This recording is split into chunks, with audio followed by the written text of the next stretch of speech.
Hello dear, मैं गोविंद स्वागत करता हूं आपका एग्जाम क्लास चैनल पर। कैसे हैं आप लोग डियर? आज हम बात करने वाले हैं भारतीय संविधान के दमदार प्रश्नों के साथ।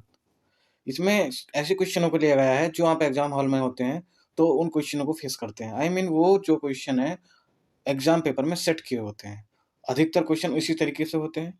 बस यही होता है कि हमारा क्वेश्चन गलत होने का कारण कि हम उन क्वेश्चनों को कभी पढ़े नहीं होते हैं, या फिर ये सोच करके छोड़ देते हैं कि ये इजी क्वेश्चन है, या फिर ये क्वेश्चन नहीं आएंगे, या हमारा पढ़ा हुआ है। लेकिन जब हम टेस्ट देते हैं तो हमें पता चलता है हमारी गलतियाँ कितनी हो रही है। अगर जो आपको लगता है कि टेस्ट आसान है या बहुत हार्ड है, तो इस चीज़ को आप देखिए।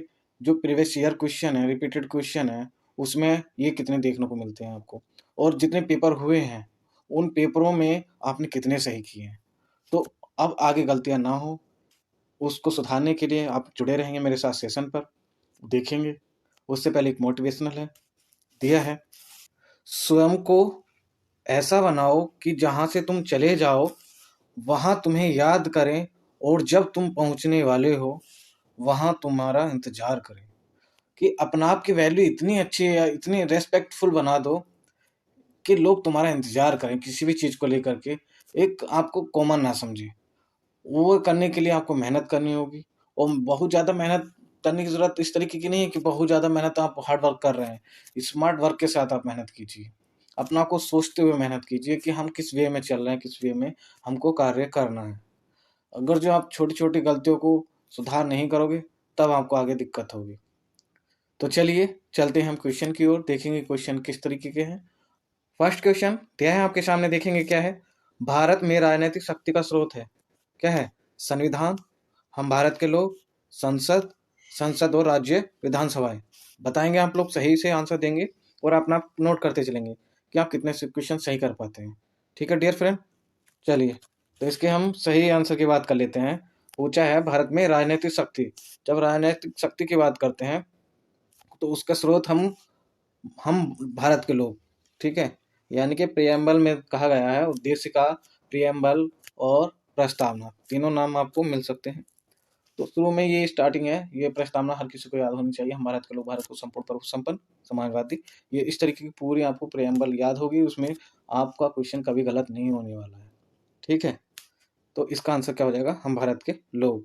चलिए आगे बढ़ते हैं। सेकंड क्वेश्चन आपके सामने है, देखेंगे क्या दिया हुआ है। निम्नलिखित में से किस देश के लोग संविधान का संशोधन करने में भाग लेते हैं? जी हाँ, बताइए, जवाब देंगे आप लोग। फ्रांस के, स्विट्जरलैंड, जर्मनी, अमेरिका। चलिए, तो इसके सही आंसर आपने किया होगा।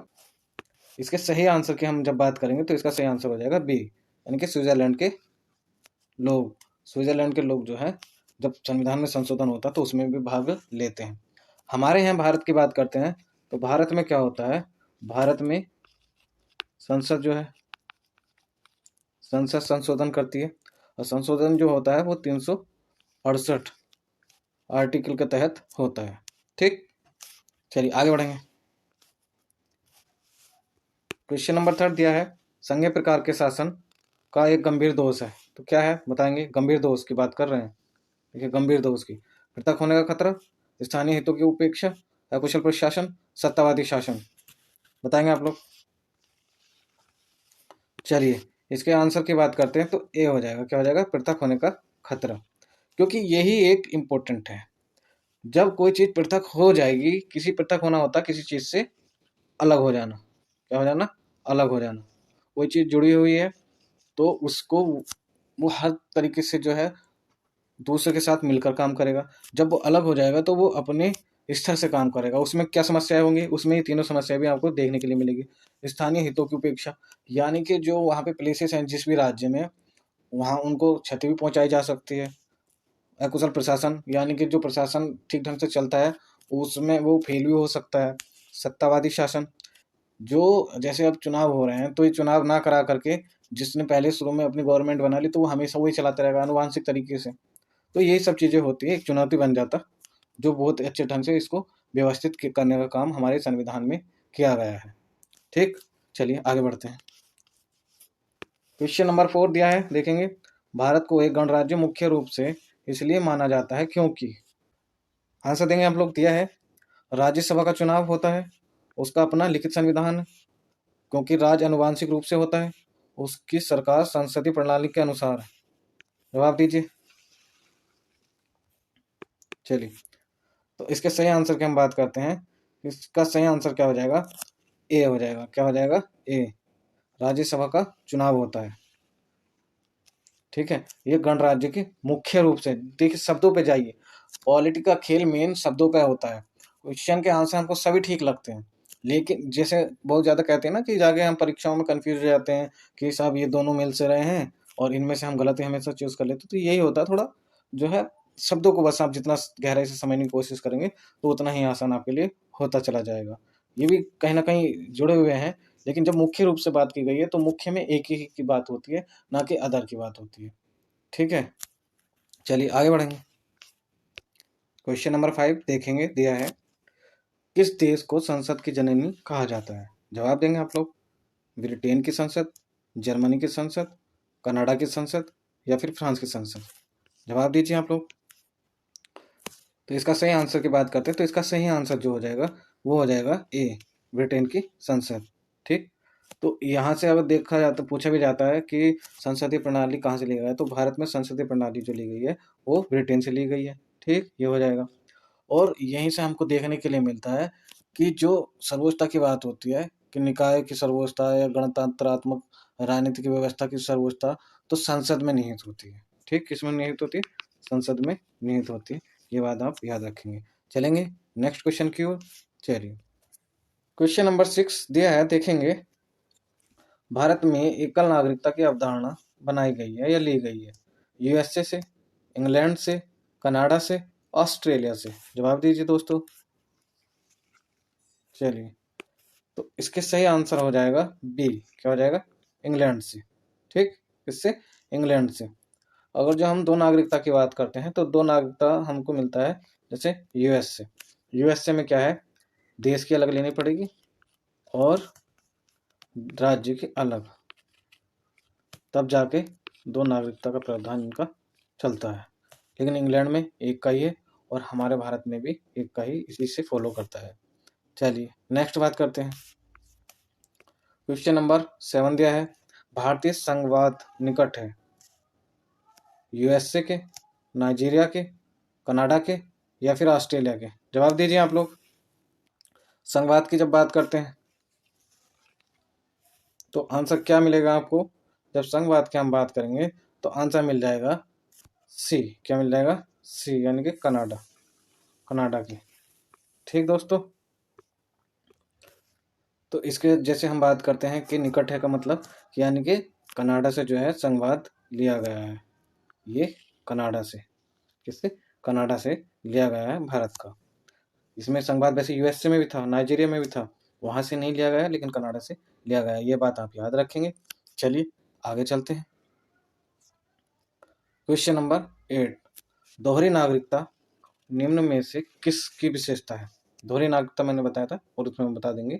देखिए आप जवाब देंगे, राष्ट्रपति शासन सरकार, एकात्मक सरकार, संघीय सरकार, संसदीय सरकार? जवाब दीजिए। देखते हैं कितने सही करते हैं इस क्वेश्चन को। चलिए, इसके सही आंसर की जब हम बात करते हैं तो इसमें हो जाएगा दोहरी नागरिकता निम्न में से किसकी विशेषता है? तो संघीय सरकार की। किसकी? संघीय सरकार की ऑप्शन हो जाएगा। संघीय सरकार क्या है? संघीय सरकार का मतलब ये है कि जब संघ जो मिले होते हैं, जिनसे संघ तैयार होता है, उसमें इसका जो है एग्जाम्पल मिलता है।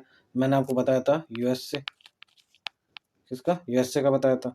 ठीक, और जैसे एकात्मक सरकार की बात करते हैं तो एकात्मक सरकार वही हमारा जो भारत में एक है। ठीक, चलिए नेक्स्ट बात करते हैं।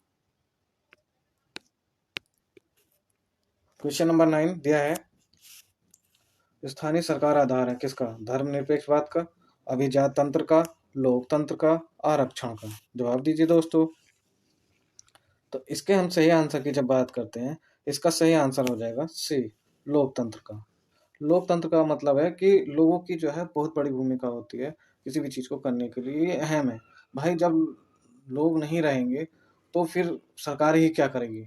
लोगों के लिए ही तो सरकार चलती है और लोगों को अवसर हमेशा दिया जाना चाहिए।